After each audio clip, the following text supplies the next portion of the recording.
finalement, écoutez, bravo pour tout ce que tu as fait, Sidruddin, accompagné énormément aussi d'étudiants. Et donc, on va profiter justement de sa présence. Très bien, très bien. Ben, écoutez, j'en ai profité pour le présenter lui. Radindos, c'est le docteur Driss Louaradi, qui est le président du 1007. C'est le premier arabe africain président justement de 1007 à l'international. Il a un doctorat de l'Université de Paris Diderot. Il est diplômé en géochimie, une expertise dans la didactique des sciences, professeur universitaire et chercheur en géochimie. Engagé, c'est un acteur majeur de la promotion de la culture scientifique, fondateur du Bee Museum, et il nous en parlera peut-être aussi, et initiateur de plusieurs ateliers scientifiques. Donc, Cédric, à vous la parole. Ravi de vous avoir parmi nous. Merci beaucoup, Sédikiem. C'est un immense honneur, Monsieur le secrétaire général. Je dois remercier l'association Al Fatah qui fait, vous le rappelez tout à l'heure, un travail absolument énorme depuis les années 86 et bien avant. Je vous remercie pour me donner l'occasion d'échanger avec vous, vénérable Assemblée, mesdames et messieurs. Alors, je voudrais partager avec vous quelques idées concernant l'importance de la culture scientifique et technique dans l'émergence, la naissance des civilisations, mais aussi l'absence de culture scientifique et technique qui pourrait, avec une domination de l'irrationnel, mener vers l'extinction des civilisations qui ont atteint leur apogée. Je vous demande, s'il vous plaît, première diapositive. Alors, la culture scientifique et technique, moteur de naissance, de renaissance des civilisations, des économies, des sociétés de savoir. On va faire un zoom et je vous dirai tout à l'heure, j'ai beaucoup d'émotions, des informations de Monsieur le Ministre, Monsieur le Docteur aussi, concernant les avancées scientifiques énormes au Maroc qui vont appuyer une de mes propositions sur l'avenir du Maroc. Deuxième diapo, s'il vous plaît. Alors, je vous propose de faire un parcours, une très brève histoire des sciences. Ensuite, on va faire une espèce de monographie extrêmement rapide de l'histoire des grandes civilisations, les civilisations chinoises qui fait un cycle du IIe siècle avant Jésus-Christ, qui nous revient maintenant, qui est à la porte de la première puissance économique et scientifique. Je vais essayer de partager avec vous peut-être les mécanismes, les facteurs essentiels qui favorisent ces émergences et ces extinctions. Quatrième point, et c'est de cela que vous dites que vous m'avez servi d'appui, je suis peut-être porteur d'utopie. J'aimerais partager avec vous une idée forte, ambitieuse. Et si le Maroc devient l'Andalousie du XXIe siècle, j'essaie de démontrer, je vous donnerai les éléments que ce n'est pas une utopie, qu'on est déjà ancré dans la réalité. Ensuite, ce qui est important, et là, pour ceux qui ont survolé un petit peu les stands, je pense que le rôle de la jeunesse, le rôle de la société civile, le rôle de l'État est fondamental pour avancer sur ces chantiers. La science est passée par plusieurs âges, comme les enfants. Elle était d'abord mythologique. On expliquait les phénomènes qui nous entourent par la poésie. Vous avez tous la Voie lactée. Les Grecs expliquaient par le fait que Héra, allaitant son fils Héraclus, a laissé échapper quelques gouttes de lait et a donné la Voie lactée. C'est tout différent aujourd'hui. C'est un bras d'une galaxie qui est composé de 100 milliards d'étoiles, et chaque étoile c'est une boule de gaz, et je vous fais le processus surtout pour les astronomes, ce amateur d'astronomie, que la science exacte, qui a commencé, je reviendrai tout à l'heure, avec Al-Hazim, Ibn al-Haytham. Ça fait plaisir, docteur Tabit qui est présent. Les philosophes grecs vont apporter une rupture majeure, qui est l'utilisation de la logique. Avant, on était dans le mythos, on va rentrer dans le logos, on va utiliser la raison pour décrire les phénomènes qui nous entourent. Et je parlais tout à l'heure de Ibn al-Haytham, c'est le premier qui donne une explication sur la vision. Avant, on pensait que les objets arrivaient vers nous, je ne sais comment. Il a compris que c'est des rayons de lumière qui vont taper sur l'objet, qui vont revenir extraordinaires. Le premier qui utilise l'expérimentation pour établir des lois, et pour, bien avant, des siècles avant Galilée. On parlera de passage de témoins. La civilisation européenne existe grâce à un Marocain. Il s'appelle Ibn Rushd. Il a vécu, il a observé le ciel à Marrakech. Il est mort à Marrakech, un destin triste, mais une étoile absolument lumineuse, mais qui n'a pas d'équivalent. Je reviendrai là-dessus. Suivez-moi, s'il vous plaît. Je vais aller vite. Les civilisations, c'est des cycles. La Chine, 2e siècle avant, ils ont inventé le papier, ils ont inventé l'imprimerie lithographique, ils ont inventé la boussole, ils ont inventé la poudre à canon, etc. Après, le monde arabo-musulman, un feu d'artifice en médecine, en chimie, en astronomie, en physique. La preuve, au Moyen-Âge, la science parlait arabe. Je vous donne la démonstration. Si vous prenez n'importe quel atlas des étoiles aujourd'hui, la moitié des étoiles portent un nom arabe. An-Nasr al-Ta'ir est devenu Altaïr. Beitou al-Jouz est devenu Betelgeuse. Danabo al-Dub est devenu Danab. Immensement immense. La richesse de la civilisation arabo-musulmane est vraiment indescriptible. La science parlait arabe. L'alambic, pour la distillation, le premier qui faisait des chimistes, al-Imbir, l'alambic. La chimie, c'est al-Kimia. L'élixir, al-Ixir. L'algèbre, l'algorithme, al-Khawalizmiyat, al-Khawalizmi. Je vous passe. La continuité de la science d'aujourd'hui, quand on la voit, elle prend racine dans la civilisation arabo-musulmane. L'Europe, la Renaissance et les Lumières sont arrivées grâce à la transmission, la traduction de l'œuvre d'Ibn Rushd, notamment par le biais de Tolède. La civilisation coréenne très tardive, les années 50, vous voyez ce qu'ils font en robotique, en microélectronique, et la Chine revient. Vous voyez que c'est un cycle. La Chine revient. Suivant, s'il vous plaît. Alors, ce que je vous disais tout à l'heure au début, c'est que je suis un petit peu descartien dans le sens que j'essaie d'expliquer le monde de manière un peu mécaniste. Le point A donne le point B. Pour expliquer, il y a des raisons. On va essayer ensemble quelles sont les raisons. La culture scientifique, de la production des savoirs scientifiques vers la société de la connaissance. Suivant, s'il vous plaît. Bagdad au IXe siècle. Parfaitement ronde, ultra structurée, le centre du pouvoir au centre, le cœur du pouvoir, le palais du calife, qu'a donné l'astronabe.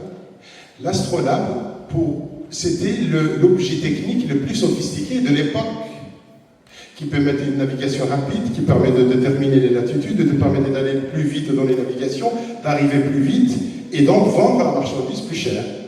C'était un avantage économique. Ce que font aujourd'hui les GAFA, c'est exactement ça. L'astronabe, c'est l'ancêtre de la tablette. Suivant, s'il vous plaît. Alors, parmi les mécanismes et les facteurs, au cœur des projets, il y a les hommes avec grande tâche. Je vois madame lui dire aussi, je vous donnerai aussi des exemples de femmes qui ont contribué énormément. Aristote, qui a vécu 15 siècles avant Abu Yaqub Yusuf, deuxième calife al-Muwahhid. Il était passionné d'astronomie, il a entendu parler d'Aristote, il a dit le monde infini, le nombre d'étoiles, la nature des êtres et des étangs. Aristote, c'est bouleversant. Il a demandé à son médecin personnel, Ibn Tufayl, de lui trouver quelqu'un pour traduire l'œuvre d'Aristote. Et il va chercher qui? Ibn Rushd, à Cordoue. Jeune Ibn Rushd, et ça va donner un feu d'artifice, l'une des œuvres les plus monumentales que l'humanité a produites. Suivons, s'il vous plaît. Et je tiens à rendre hommage aux avéroïstes. Je ne vois les avéroïstes, je peux traduire l'arabia. Ibn Rushd dit, ceux qui croyaient à Averroès, ça les aussi des Averroès. Ils avaient, je vais étudier, c'est pas le propos, c'est beaucoup, il faut beaucoup de temps pour développer. Ils étaient persécutés. Roger Bacon était mis en prison parce qu'il défendait, il disait nos ancêtres, nos seigneurs, les Arabes, actent par la raison, la pensée, et vous nous tenez comme des animaux avec des laisses. Il a dit ça, il était en prison. Adélard de Bath a passé plusieurs décennies à traduire l'œuvre de Ibn Rushd. C'est comme ça que la transmission a été faite. Ça, c'est une reconstitution. Il y a place de la Sorbonne à Paris. Maintenant, vous voyez, c'est place de la Sorbonne au XIIIe siècle. Les livres d'Ibn Rushd ont été brûlés. Il y avait deux autodafés, 1270 et 1277. Les talibans, ils n'étaient pas chez nous, c'était chez eux. Suivant, s'il vous plaît. Je disais tout à l'heure, ça préparait les Lumières. Les Lumières, donc vous connaissez tous l'histoire, c'est un feu d'artifice de découverte qui ne sont qu'à la continuité de cette pensée rationnelle, scientifique, méthodologique, etc. L'imprimerie, la machine à vapeur, et j'en passe. Vous avez ici quelques à gauche. Donc, vous voyez l'imprimerie, c'est l'encyclopédie Diderot et d'Alembert qui a contribué d'une manière très significative de la diffusion de savoir scientifique en Europe. Suivant, s'il vous plaît. Je vous disais, madame, Marie-Pape Carpentier, autodidacte, qui n'a jamais été à l'école. Elle allait par hasard avec sa maman. On recevait des enfants, on commençait à faire travailler des ouvriers pauvres, donc on ne savait pas de quoi faire avec les enfants. On le mettait dans ce qu'on appelle des asiles. Les ancêtres, oui, ça s'appelait asile. Pas asile psychiatrique, asile. Un refuge. Alors, Marie-Pape Carpentier, autodidacte, se dit c'est pas possible. On ne peut pas travailler avec les enfants de cette manière. La duplication physique, la répétition. Non, non, je vais chercher quelque chose. Il est allé trouver ça en Angleterre. Les anglo-saxons sont donc un esprit empirique, expérimental, et le feu d'artifice. Suivant, s'il vous plaît. Elle est allée chercher object lesson. Ils font des expériences pour expliquer le monde qui les entoure. Et c'est devenu leçon de choses en français. En arabe, c'est devenu durus intelligent. Et c'est ça l'histoire. L'idée que je voulais vous partager avec vous, la transmission, c'est le fait que il y a une certaine perméabilité, il y a une certaine transmission, il y a une certaine continuité des savoirs. Suivant, s'il vous plaît. Les cabinets de curiosité, à une époque où il y a une explosion des découvertes, donc entre le XVIe et le XIXe siècle, toutes les maisons dignes de ce nom avaient un cabinet de curiosité où on présentait des collections d'insectes, de plantes, de végétaux, etc., de minéraux, pour expliquer le monde. Et c'est l'ancêtre du musée. Suivant, s'il vous plaît. Un autre exemple de l'ouverture, fermeture d'une civilisation. Le Japon, avant l'ère Meiji, c'est-à-dire avant 1868, était une société totalement fermée. Interdiction d'enseigner les langues étrangères, interdiction d'enseigner la médecine occidentale. Interdit. C'était un pays féodal et pauvre. Le salut est venu d'où? Le salut est venu de la mer. Le commodore Perry débarque un jour avec des bateaux à vapeur. Ils n'ont jamais vu ça. Ils se fonctionnaient au voile. Ah, il y a le travail de l'acier, l'industrie de l'acier. Ils étaient au bois, ils avaient des canons à bois. Nous avons un siècle de retard. Que faisons-nous, les Japonais? Ils peuvent. Qu'est-ce qu'ils vont faire? Suivons, s'il vous plaît. Ils envoient des milliers d'étudiants en Europe. Ils font venir des professeurs étrangers. Ils enseignent la médecine occidentale. Ils vont chercher la marine en Angleterre. Ils vont chercher les meilleurs de chaque pan dans le miracle suivant. Le miracle. En 4 décennies, le Japon devient deuxième puissance économique, industrielle et scientifique du monde. Oui, calme. Oui, c'est possible. Ce que vous disiez tout à l'heure, grâce au travail suivant, s'il vous plaît. Une civilisation scientifique immense et plus tardive, c'est les États-Unis.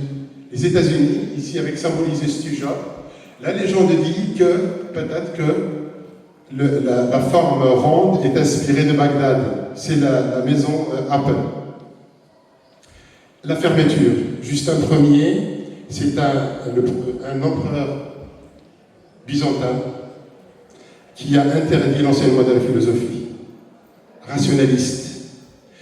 Et il a fait le bonheur. Le malheur des uns fait le bonheur des autres. Les philosophes ils ont émigré chez le roi sassanide. Ils ont préservé l'héritage aristotélicien et platonicien. Ils attendaient Bagdad, les Abbassides, les Omeyyades pour relancer la machine. Vous voyez comment la transmission suit vos ouvriers. Alors, les déclins modernes, c'est possible. Vous voyez, vous constatez comme moi, que les antivax reviennent, que les platistes, que la Terre est plate reviennent. Je vous laisse méditer au suivant, s'il vous plaît. Bien sûr, les sociétés jalouses, pour préserver ce patrimoine scientifique et garder cette civilisation, il faut des moyens.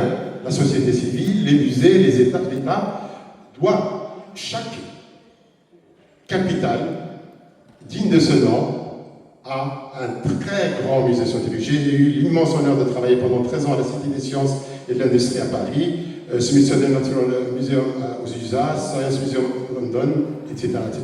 Chaque capitale a un grand musée. Suivant, s'il vous plaît. Je reviens à l'idée que je voulais partager avec vous.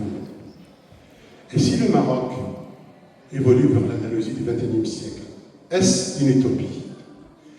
Averroès disait que c'est par la raison que l'homme se distingue et par elle qu'il atteint la vérité, qu'il atteint ses objectifs. Suivant, s'il vous plaît.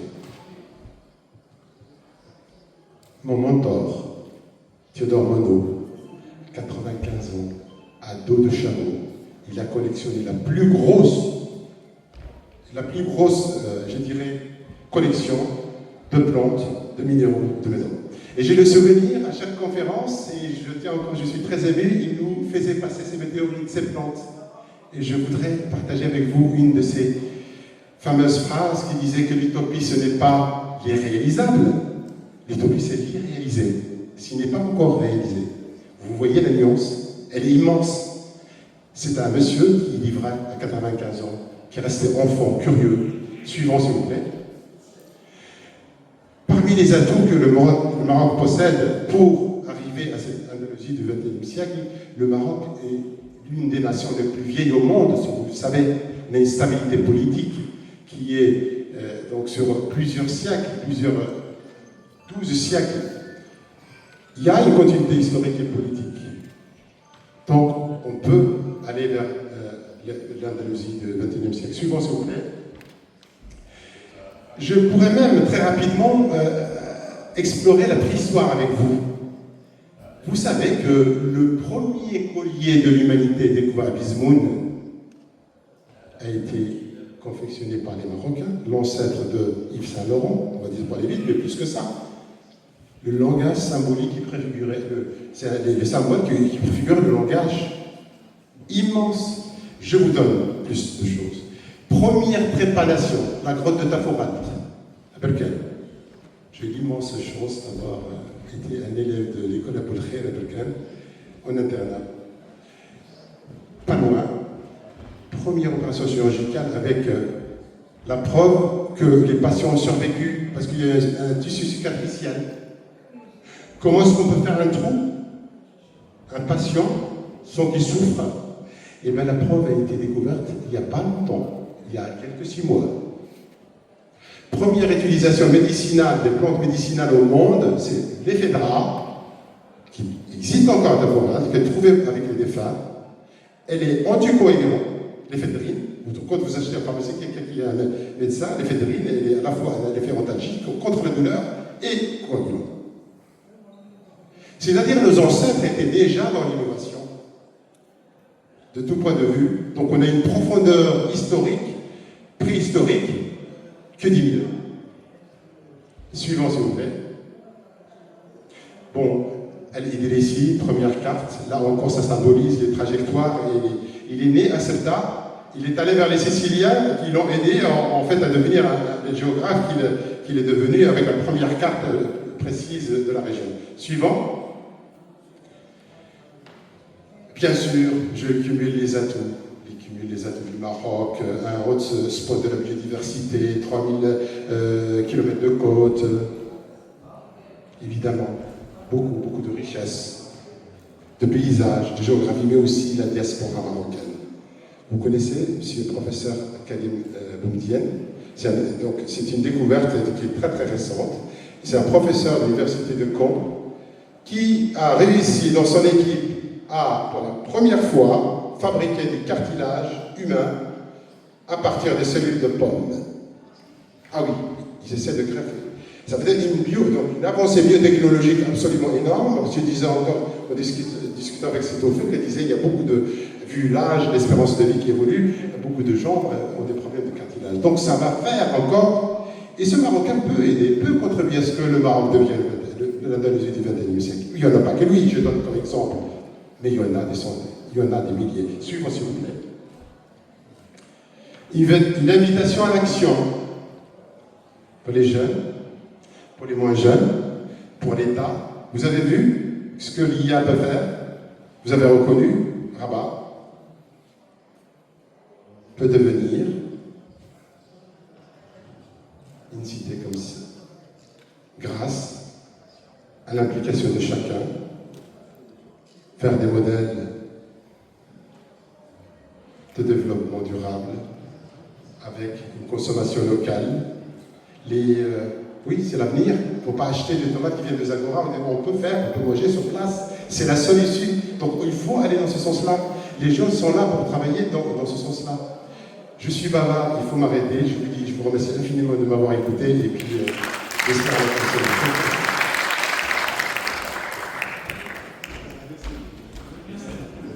Excellent, merci beaucoup, docteur Louaradi. Tout à l'heure, j'ai parlé du 1007 sans expliquer. C'est le mouvement international des loisirs scientifiques et techniques. Cédric, merci beaucoup pour cette excellente présentation. On a entendu tout à l'heure aussi, lors de l'intervention du ministre, une vision, des projections, mais on dit toujours que pour développer le futur, il faut d'abord connaître et comprendre le passé, pour après pouvoir façonner le présent. Excellente présentation. Alors, je reviens à mon cher ami, c'est Badruddin. On a parlé justement de la culture scientifique. Si vous permettez, je suis désolé, il y a un point dont vous avez parlé.